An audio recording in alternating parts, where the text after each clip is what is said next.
wrote the Bells of Iowa State in 1931, just before I left the English department to launch a career as a travel writer and lecturer. The Alumni Association had announced a contest for a new college alma mater. One day, the Alumni Association sent over a manuscript to the English department saying that they liked the music, but they didn't like the words. And would someone in the department please try a hand at revising the lyrics? Well, I took the manuscript home, played it over on the piano, and I said to Alice, "Gee whiz, the music is even worse than the lyrics.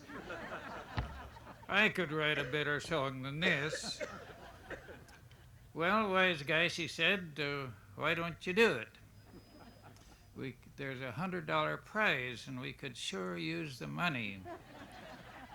We lived in the old Cranford Apartments right across the street from the campus, and every afternoon the lovely sounds of the carillon drifted through the woods across Lake Laverne and into our living room window. Well, that gave me an idea. So I wrote the song, sent the manuscript back to the alumni office, and we bundled our two babies into our rickety old Chev and set out for the Chicago area. Well, about 40 miles east of Chicago, in the Lake Michigan dunes, we found quite a lovely but tiny little green shingle summer cottage in an acre of beautiful oak woods. It was owned by a retired Chicago school teacher who had also been knocked flat by the Depression, and she had to sell. But she wanted $100 down, a small fortune in those days.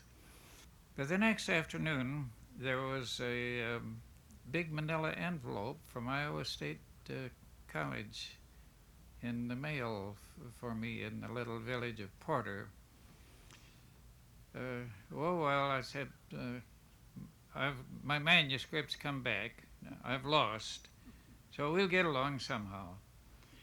But there was a letter in the envelope. My song had tied for first place with the song of a professional Chicago composer, and they were sending the manuscripts back to us in case we wanted to make any changes before the final judging. Well, I can't write or arrange music without a piano.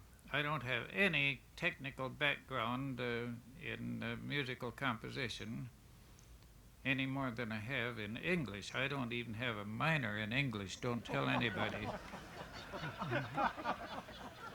But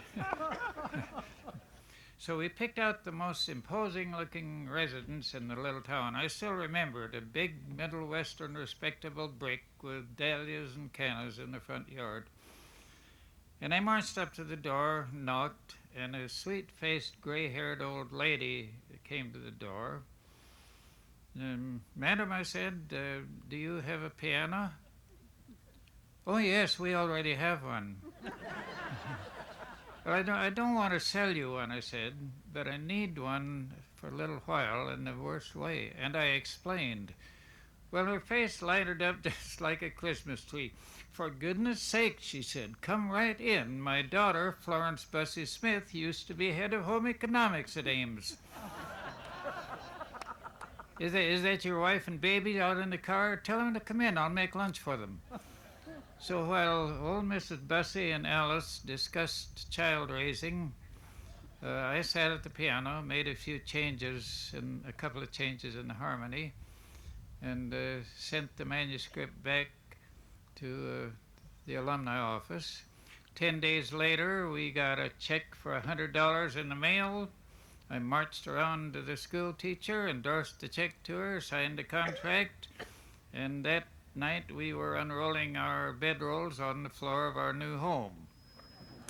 In 1984, I was named an honorary alumnus of the university, and at that time, Carl Hamilton, ISU's grand old man, said to me, "Jim, I want you to know what a powerful impact your song has had on the atmosphere and character of this institution and on the lives of its students.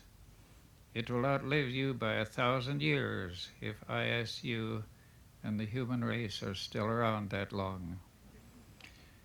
Well, you will be remembered with gratitude too. You who helped to save the Campanile and the Carillon.